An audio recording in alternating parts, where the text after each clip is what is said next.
You've probably noticed it. You ask AI to write something, and what comes back sounds AI-ish, too formal, too corporate, too generic. It doesn't sound like you at all. Today we're fixing that. We're going to talk about how to get AI to actually match your writing style. But more importantly, we're going to talk about what's actually happening when you do that, because understanding the mechanism changes everything about how you use it. Look at these two examples. On the left is classic AI output. We are pleased to inform you that our innovative solution leverages cutting-edge technology to optimize your workflow and deliver measurable results. Nobody talks like that. Nobody writes like that. Well, except AI. On the right is what you probably wanted. Here's a simple tool that saves you time. It works the way you'd expect, and people actually like using it. Same basic message, completely different feel. The difference isn't that one is better than the other in some absolute sense. The difference is that one activates corporate jargon patterns and the other activates conversational human patterns. And here's the key. You get to choose which patterns get activated.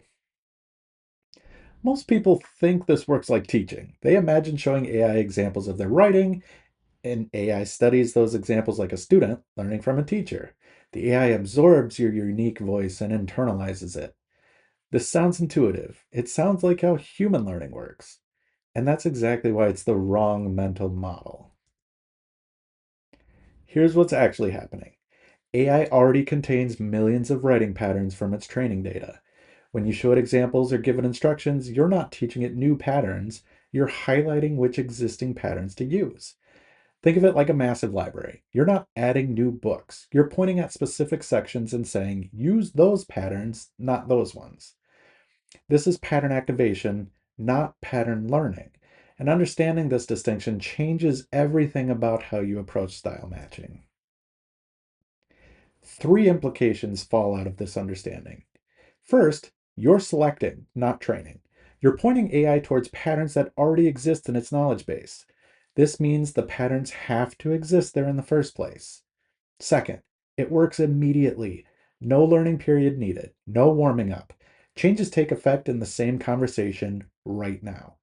Third, quality depends on existing patterns. You can only activate what's already there in the training data. If a style doesn't exist in AI's training, you can't summon it. These three facts guide everything else we're about to cover. There are three ways to activate style patterns: description, examples, and constraints. Description tells AI what patterns to activate using clear language. Examples show AI real samples so it can pattern match. Constraints define boundaries for what to avoid. Each method works differently, and the best results come from combining them strategically. Let's break down each one. Description is the simplest method. You use plain language to tell AI what writing patterns to activate. Be specific about tone, structure, and approach. This works best for simple styles, quick adjustments, and situations where you don't have examples handy. If you need something casual instead of formal, just say so. If you want technical without being academic, describe that. The key is specificity. Be more casual is too vague. Conversational and friendly, like explaining to a colleague, gives AI something concrete to work with. Here are three examples of effective descriptions. For a technical blog style, write like a technical blog post. Clear, direct, no fluff. Explain concepts simply without dumbing them down. For conversational tone, conversational and friendly, like explaining to a colleague over coffee. Use contractions in everyday language. For professional email style, professional but warm, like a thoughtful email to a client. Respectful without being stuffy or over formal. Notice what makes these work. Each one specifies both what to do and the feeling to convey. Each one gives AI a reference point, a pattern cluster to activate. Like a technical blog post or like explaining to a colleague, anchors the description to writing patterns AI has seen millions of times. Examples are the most powerful method for complex or nuanced styles that are hard to describe in words. Here's how it works. You provide two or three samples of writing that matches your desired style. AI identifies patterns across those examples and activates similar ones from its training data. This is the right tool when description alone isn't cutting it. When your style has subtle nuances, when you have a specific voice or brand identity, when someone reading your prompt says, I get what you mean, but AI keeps missing it. More examples isn't always better. There's a sweet spot. One example gives basic direction but might miss key patterns. The AI gets a hint, but not enough to signal lock into your style consistently. 2 to 3 examples is the sweet spot, enough to identify constant patterns without overwhelming the context. AI can see what's consistent across examples and what's just random variation. 4 to 5 examples reinforces patterns but adds minimal new value. At this point, AI has already figured out what patterns you want. 6 or more examples hits diminishing returns. AI got it already. You're just burning up context window space at this point. Now, this is crucial. 2 clear representative examples beat 10 inconsistent ones every time. When you choose examples, pick samples that truly exemplify your style. Make sure they're consistent with each other. Make sure they showcase the patterns you actually want. Random samples with conflicting styles confuse the pattern matching process. AI doesn't know which patterns to prioritize. It sees contradictions and splits the difference, giving you something that doesn't quite match any of your examples.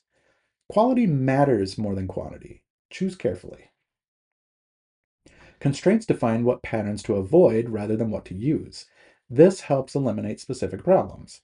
This is particularly powerful when combined with description or examples. You set the overall direction, then use constraints to fine-tune the output to block specific issues that keep showing up. This works best for removing jargon, fixing sentence length, avoiding passive voice, or blocking other specific problems that you can identify and measure. 3 principles make constraints effective.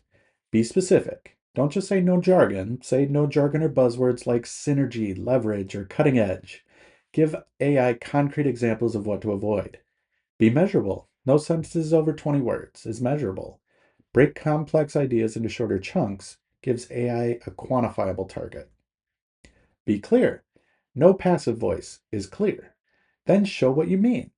Write, we launched the product, not the product was launched.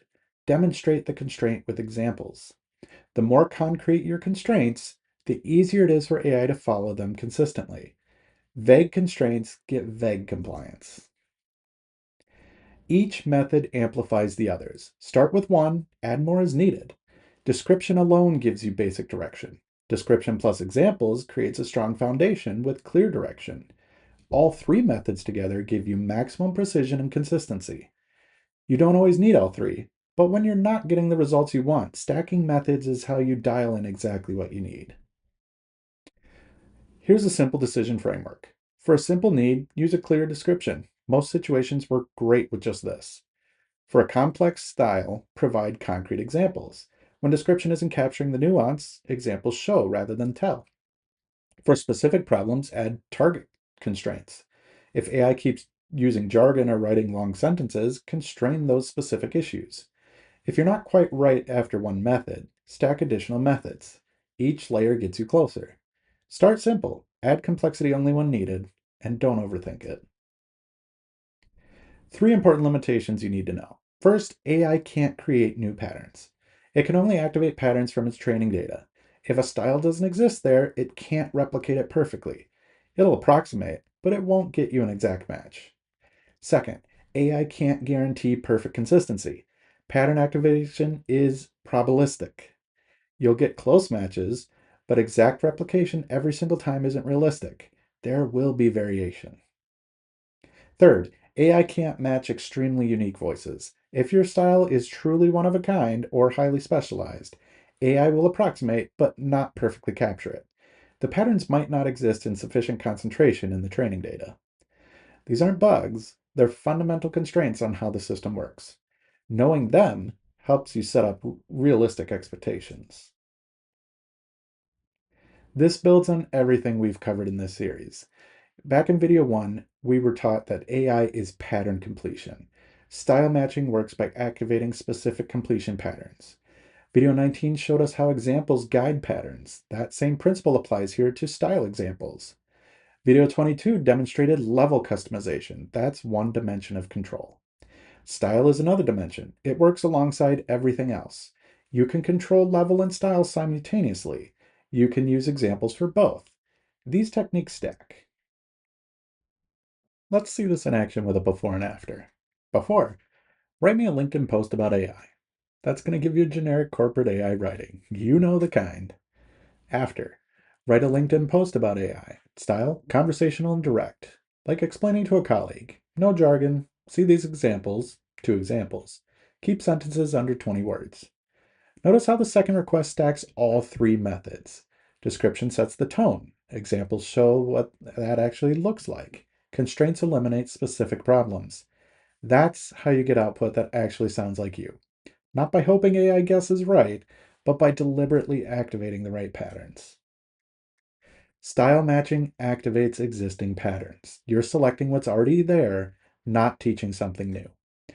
This is why it works immediately. No training period, no learning curve, just instant pattern activation. But it's also why it has limits. You can only work with patterns that exist in the training data. You can get close to unique voices, but not perfect matches. Understanding this distinction helps you set realistic expectations and get better results. When you know what's actually happening under the hood, you can work with AI more effectively instead of fighting against how it fundamentally operates. All right, this is part of Making AI Make Sense, our educational series breaking down how AI actually works. If you found this helpful, subscribe for more concepts explained clearly. We're building a complete mental model, one video at a time. And if you need help implementing AI for your business in ways that actually make sense for your specific needs, visit us at eauclairai.com. Thanks for watching, and we'll see you in the next one.